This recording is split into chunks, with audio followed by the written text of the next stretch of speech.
Hello everyone. कल हम लोगों ने जहानाबाद वाले क्वेश्चन तक कर लिया था। आज हम लोग एक अगला प्रश्न करने वाले हैं, बहुत ध्यान से समझिएगा। अगला प्रश्न है भाई आपका, राष्ट्रीय केला अनुसंधान केंद्र कहाँ स्थित है। तो ये जो राष्ट्रीय केला अनुसंधान केंद्र है ये आपका प्यारे विद्यार्थियों स्थित हो जाता है तिरुचिरापल्ली, जिसको हम लोग त्रिची भी कहते हैं। इसको हम लोग त्रिची के नाम से भी जानते हैं। लखनऊ के बारे में अगर कभी भी पूछा जाएगा तो डीएनए बैंक भी आपका लखनऊ में हो जाता है। लखनऊ में आपका हेल्थ एटीएम भी हो जाता है। चारबाग रेलवे स्टेशन पर हेल्थ एटीएम भी लगा हुआ है। एशिया का पहला डीएनए बैंक भी लखनऊ में है, याद रखना है। अटल बिहारी वाजपेयी इकाना स्टेडियम भी आपका लखनऊ में है, ये भी आप लोगों को याद होना चाहिए। लखनऊ में नेशनल बॉटनिकल रिसर्च इंस्टीट्यूट, जिसको NBRI कहते हैं, ये भी आपका लखनऊ में स्थित है। लखनऊ में ही आपका CDRI central drug research institute, ये भी आपका लखनऊ में ही स्थित है। ठीक है। मुजफ्फरपुर में आपका लीची अनुसंधान संस्थान है। मुजफ्फरपुर कहाँ है भाई? बिहार में है। राजमुंद्री कहाँ है? आंध्र प्रदेश में, जिसमें तंबाकू अनुसंधान है। तंबाकू अनुसंधान संस्थान आपका कहाँ है? ये आपका राजमुंद्री में है। ठीक है। अगला प्रश्न है, which of the following is related to the back of the brain. कौन मस्तिष्क के पिछले हिस्से से संबंधित है? बहुत ध्यान से समझिएगा। जब भी हम लोग मस्तिष्क की या ब्रेन की बात करते हैं तो ब्रेन को 3 भागों में बांट देते हैं। पहला कहते हैं फोर ब्रेन यानी कि अग्र मस्तिष्क, फिर कहते हैं मिड ब्रेन यानी कि मध्य मस्तिष्क, फिर कहते हैं हिंड ब्रेन यानी कि पश्च मस्तिष्क। यानी कि ये हो गया आपका अग्र मस्तिष्क, ये हो गया आपका मध्य मस्तिष्क और ये हो गया आपका पश्चिम मस्तिष्क। ठीक है, याद रखना है। अब सवाल पूछा है कौन सा जो है वो पिछले हिस्से में स्थित होता है। अब सबसे अगला भाग होता है सेरिब्रम। ठीक है, अग्र मस्तिष्क का भाग है। सबसे पिछला भाग जो होता है, जो पश्चिम मस्तिष्क है, इसके 2 भाग होते हैं। पहला भाग होता है सेरिबेलम, सेरेबेलम, और दूसरा भाग होता है मेडुला ऑब्लांगेटा। ये सबसे पिछला भाग होता है। तो प्रश्न में यही पूछा गया सबसे पिछला, तो पूरा नाम है मेडुला ऑब्लांगेटा। यहाँ पर आंसर क्या हो गया भाई? ठीक है। अब मानव मस्तिष्क का ऑन एवरेज वेट अगर कभी पूछा जाएगा तो आप कहेंगे 1300 से 1400 ग्राम जो है वो मानव मस्तिष्क का ऑन एवरेज वेट होता है। अब अगर याददाश्त का केंद्र पूछा जाएगा तो सेरिब्रम। मानव मस्तिष्क का सबसे बड़ा भाग सेरिब्रम है, सबसे भारी भाग भी आपका सेरिब्रम ही है, याद रखना है। ठीक है, चलिए आगे बढ़ते हैं। अगला सवाल है, स्टेशियन ट्यूब मानव शरीर के किस भाग से संबंधित है? स्टेशियन ट्यूब बहुत इंपॉर्टेंट क्वेश्चन है। देखो भाई, स्टेशियन ट्यूब की जब भी कभी बात करोगे तो स्टेशियन ट्यूब आपकी संबंधित हो जाती है कान में। अब कान में कितनी हड्डियां होती हैं? 6 होती हैं।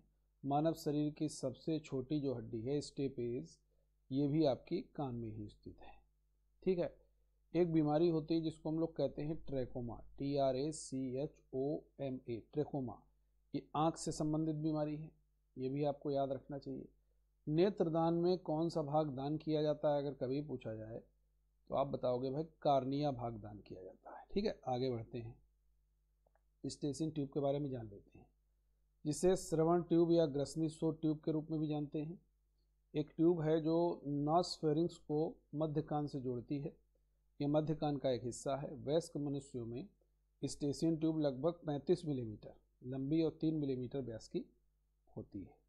ठीक है, अगला सवाल है, दिल्ली सुल्तानों ने निम्नलिखित में से कौन सा शहर बसाया? देखो भाई, पानीपत दिल्ली सुल्तान ने बसाया नहीं, हम लोग जानते हैं। पानीपत जो है वो पानीपत के 3 युद्ध हुए हैं, जरूर याद रखना है। एक 1526 में है, दूसरा 1556 में है, तीसरा 1761 में है। ठीक है, ना ये बसाया ना ये बसाया। ये बसाया हिसार, बिल्कुल बसाया, यही आंसर होगा हिसार, क्योंकि हिसार जो है ये फिरोज शाह तुगलक ने बसाया था। ठीक है, बाकी ये भी नहीं बसाया, ये भी नहीं बसाया। ठीक है, तो आंसर हो जाएगा भाई आपका हिसार। ठीक है, मेरठ को कैंची नगर भी कहते हैं, कैंची नगर भी कहते हैं, क्रांति नगर भी कहते हैं। ठीक है, और क्रीड़ा राजधानी भी मेरठ को कहते हैं। और अगर पूछा जाए मधुपुर दानव का शहर है, मधुपुर का शहर, मधुपुर का शहर, तो आप कहोगे मथुरा। आगे बढ़ते हैं, अगला सवाल है ऑस्ट्रेलिया की राजधानी कैनबरा कहाँ स्थित है भाई? कैनबरा देखो ऑस्ट्रेलिया की कैपिटल है, और ऑस्ट्रेलिया की जो राजधानी है स्थित है न्यू साउथ वेल्स राज्य में। ऑस्ट्रेलिया का एक राज्य है न्यू साउथ वेल्स, थोड़ा सा समझिएगा मैप से, ये ऑस्ट्रेलिया है।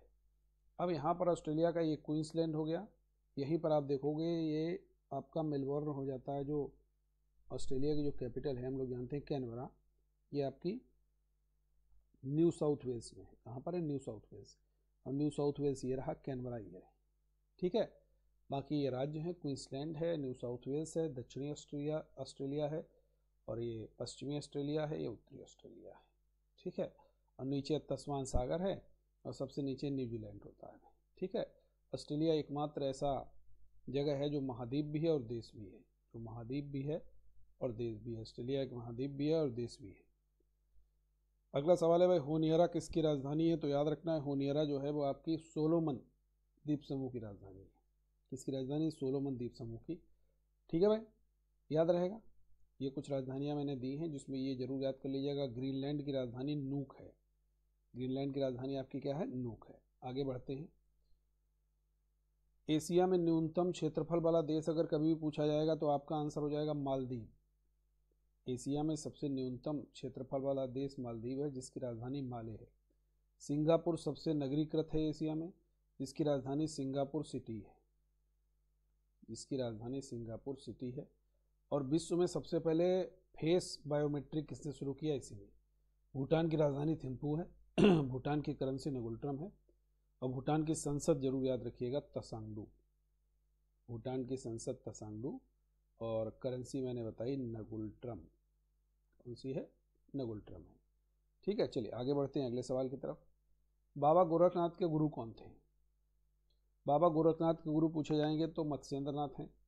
गोविंद पगवदा किसके हैं? ये आचार्य शंकराचार्य के हैं, आचार्य शंकर के गुरु हैं। बिरजानंद किसके गुरु हैं? ये भाई दयानंद सरस्वती के गुरु हैं। स्वामी रामदास किसके हैं? ये शिवाजी के गुरु हैं। चारों याद कर लीजिएगा, और बाकी उत्तर हो ही गया भैया, गोरखनाथ के मत्स्येंद्र नाथ है। अगला सवाल है कौशाम्बी किस महाजनपद की राजधानी थी? अगर कभी पूछा जाएगा तो कौशाम्बी वत्स महाजनपद की राजधानी थी। कितने महाजनपद हुए? 16, जिनका उल्लेख कहाँ हुआ है? उल्लेख हुआ है बौद्ध ग्रंथ अंगुत्तर निकाय में, और जैन ग्रंथ भगवती चरण सूत्र में। जैन ग्रंथ भगवती चरण सूत्र में और बौद्ध ग्रंथ अंगुत्तर निकाय में ये 16 महाजनपदों का उल्लेख हुआ है। मत्स्य की राजधानी जानते हैं क्या है? मत्स्य की राजधानी विराटनगर है, ठीक है। कंबोज की राजधानी जानते हैं ना? राजपुर हाटक, ठीक है भाई। चलिए आगे बढ़ते हैं, अगला सवाल है किस शहर को साहिबजादा अजीत सिंह नगर के नाम से जाना जाता है? साहिबजादा अजीत सिंह नगर के नाम से मोहाली को जानते हैं। गुरुग्राम का नाम पहले क्या था? गुड़गांव था। बेंगलुरु का नाम पहले क्या था? बेंगलोर था, कर्नाटक की कैपिटल है। और नई दिल्ली की अगर कभी बात करेंगे तो हम लोग जानते हैं नई दिल्ली या दिल्ली को किसने बसाया था? तोमरों ने बसाया था, ठीक है। आगे बढ़ते हैं, अगला सवाल की तरफ बढ़ते हैं हम लोग। ये देखिए थोड़ा सा फॉन्ट गड़बड़ हो गया इसमें, तो इसको कट करके हम इंग्लिश में हिंदी वाला बता दे रहे हैं। पूछा गया at least how many days of prior notice is required for the impeachment of president of India. ये पूछा गया राष्ट्रपति के ऊपर आर्टिकल 61 से जब महाभियोग प्रक्रिया लगाई जाएगी तो उसको कितने दिन पहले सूचना दी जाएगी? इसका उत्तर हो जाएगा 14 दिन, ठीक है। और महाभियोग प्रक्रिया कहाँ से ली गई है? अमेरिका के संविधान से ली गई है, याद रखना है। अगला सवाल है किस वंश में सती प्रथा का प्रथम उदाहरण मिलता है? तो याद रखना है सती प्रथा का पहला साक्ष्य 510 ईस्वी में कहाँ से मिला है? मध्य प्रदेश के सागर से मिला है। और एक गुप्त शासक होता है भानुगुप्त, उसका अभिलेख था, उस अभिलेख का नाम था एरन का अभिलेख। ये सती प्रथा का पहला लिखित साक्ष्य है, तो आंसर हो जाएगा भाई आपका गुप्त। गुप्त वंश के संस्थापक कौन है? तो आपको याद होना चाहिए श्रीगुप्त संस्थापक हैं। पल्लव वंश के संस्थापक अगर कभी पूछे जाएंगे तो याद रखना है भाई सिंह विष्णु संस्थापक हैं। हर एक विकल्प को ध्यान से देखना है। मौर्य वंश के संस्थापक चंद्रगुप्त मौर्य हैं, ठीक है भाई। ये आंसर हो गया भाई आपका गुप्ता। सप्तांग सिद्धांत किसके द्वारा दिया गया था? कौटिल्य कहता है कि राजा कौटिल्य मतलब चाणक्य कहता है कि राजा कभी भी अकेले शासन नहीं कर सकता है, उसके साथ में उसकी मंत्रिपरिषद होनी चाहिए, सप्तांग सिद्धांत, जिसमें कहता है राजा अमात्य होना चाहिए, जनपद होना चाहिए, कोष होना चाहिए, बल होना चाहिए, ये सारी की सारी चीज़ें कौटिल्य बताता है। तो सप्तांग सिद्धांत किसने दिया? कौटिल्य या चाणक्य ने। अश्वघोष की बात करेंगे, चौथी बौद्ध संगीति के उपाध्यक्ष होते हैं। एडम स्मिथ को हम लोग अर्थशास्त्र का जनक कहते हैं। अमर्त्य सेन अपने कल्याणकारी अर्थशास्त्र के लिए जाने गए और इनको नोबेल प्राइज भारत रत्न दोनों से नवाजा गया है, इस पॉइंट को भी याद रखना है। निम्नलिखित में से सबसे अधिक समय तक इस बादशाह ने शासन किया? तो बड़ा बेहतरीन से क्वेश्चन हैं ये। सबसे अधिक समय तक जो शासन करने वाले बादशाह थे वो कौन थे? आपके अकबर। लेकिन अकबर है ही नहीं, अकबर का अगर टाइम पीरियड देखोगे तो 1556 से 1605 है। यहाँ पर अगर आप देखोगे तो अकबर के बाद में औरंगजेब ने किया है। अकबर और औरंगजेब के बीच में कुछ ही महीने का अंतर है। तो दूसरे नंबर पर चूंकि विकल्प में अकबर है नहीं, अगर अकबर होता तो अकबर लग सकते, अब अकबर नहीं है तो हम लोग सेकेंड नंबर पर किसका है? औरंगजेब का है। ठीक है। शाहजहां का वास्तविक नाम अगर कभी भी पूछा जाएगा तो आप कहेंगे खुर्रम शाहजहां का वास्तविक नाम है।